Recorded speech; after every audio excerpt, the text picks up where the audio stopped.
Brandon, which quarterback needs to have an MVP performance for their team to win on Sunday, Mahomes or Brady?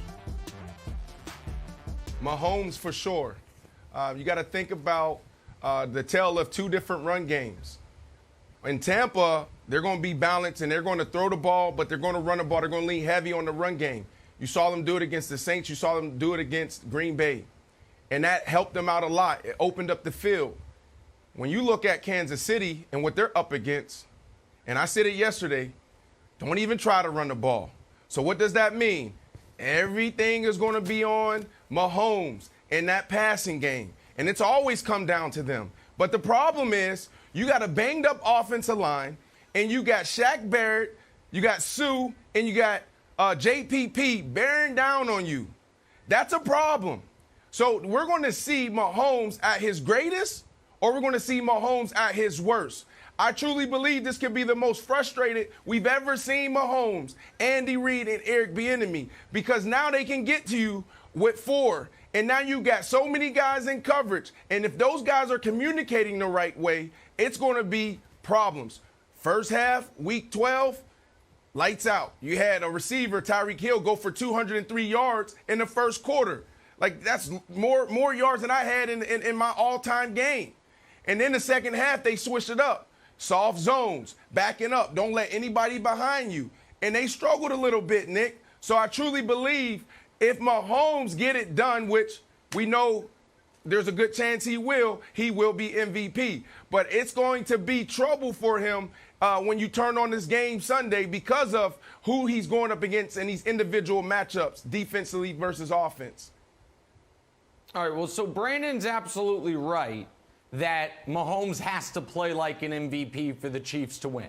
That is why the Chiefs are the Chiefs. The Bucs might have a couple different paths. So the answer to the question is undoubtedly Mahomes. Luckily, he will. And there is an under-the-radar storyline that happened 12 days ago. And there's an under-the-radar storyline that's going to happen one day from now. The one 12 days ago that we all got over quite quickly was the utter, total, and complete evisceration of a 13-3 Buffalo Bills team by Patrick Mahomes, when he had arguably his best playoff game ever, 375 yards, 3 touchdowns, a 128 passer rating, a perfect football game against a 13-3 team in a week he couldn't even practice because of the concussion protocol. But Wilds, more importantly, is what's happening tomorrow night. Because I know you think I've been jotting down fake bulletin board material. I'm going to give you some real bulletin board material. Do you know what happens tomorrow night, Kevin Wilds? The NFL has a fancy ceremony. And at that ceremony, they're going to announce who the league MVP is. And you know whose name they're not going to say? Patrick Mahomes. And you know who I know verifiably, and after the Chiefs win the Super Bowl, I can probably elaborate more on this, is furious about that? Patrick Mahomes. So if you needed a little extra chip on your shoulder, a little extra, oh, they doubted me motivation, he's going to get it about 18 hours before kickoff when they announce Aaron Rodgers is the MVP. So Patrick Mahomes, who has played one bad playoff half in his career, I think is going to play like an MVP, pass rush be damned, and the Chiefs definitely need him to play like an MVP in order to win. Okay. So do you think the fact that he's not getting the MVP is keeping him up at night?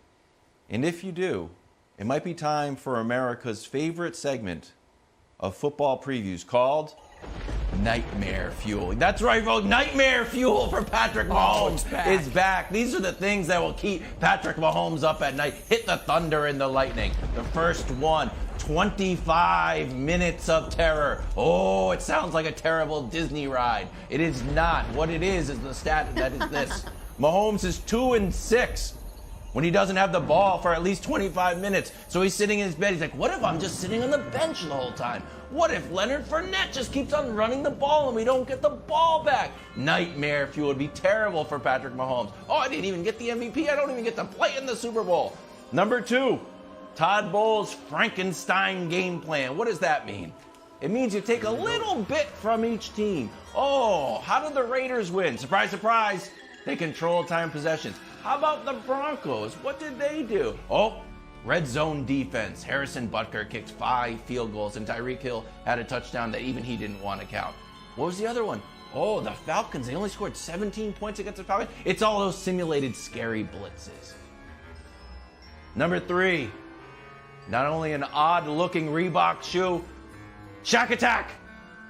Forced fumble, Nick. You were very worried about it. Shaq Barrett gets on the field, forces a fumble.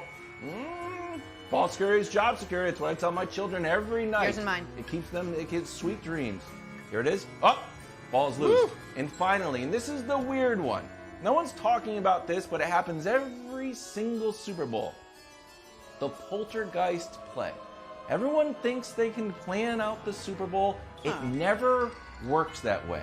You got Leon Lett, you got Malcolm Butler, you got James Harrison, you got a helmet catch, you got the Philly special, you got the lights going up. You got weird stuff happening. It's always something weird going on.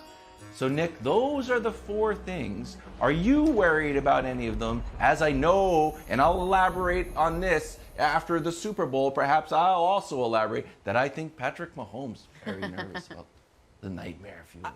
Mahomes is texting and tweeting all of I'm us. just a little curious, just quickly, because you mentioned the Raider game when the Raiders' brilliant defense held the Chiefs to 32 points, and then you mentioned a Broncos game and a Falcons game.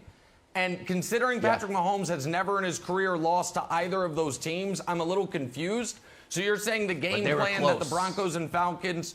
Oh, okay, a close loss. Got it. Okay, now I better understand. It's just hard. It's just hard to pull on losses since he's lost once his last 26 starts, Brandon. It's just hard to pull on this is what you do to stop him. Got it. Yeah. Well, let me put those things in perspective for you, because you wanted to go back to the Buffalo game. What didn't the Buffalo Bills have? They didn't have personnel, and they didn't have the scheme. What do I mean by that? Personnel. They didn't have guys that can get to the quarterback. This team has 3 guys that can get to the quarterback on any given play, on any down. And then you look at scheme. What do I mean by scheme? If you go back and put on the film, they didn't disguise, and they definitely didn't play smart. So what happened was the linebackers were just dropping. All right, I'm in cover 3 right now. I'm in zone. So I got curl flat. So that means I'm going to drop back to the numbers. And then if the ball goes to the flat, then I'll go to the flat. Those guys were sitting there. But then once they got to their zone, they weren't playing smart. They weren't reading, okay, number 1 went to the flat. He's covered. So now let me push to the dig route, to the basic route. They didn't do that. They just literally dropped in their spots and sat there, and there was wide open gaps.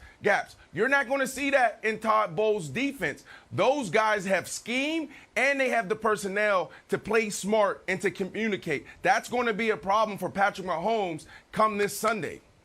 Thanks for watching. Subscribe here to get the latest from the show. Also, be sure to check out more of the best clips from First Things First, or go watch a few segments from our other shows on FS1.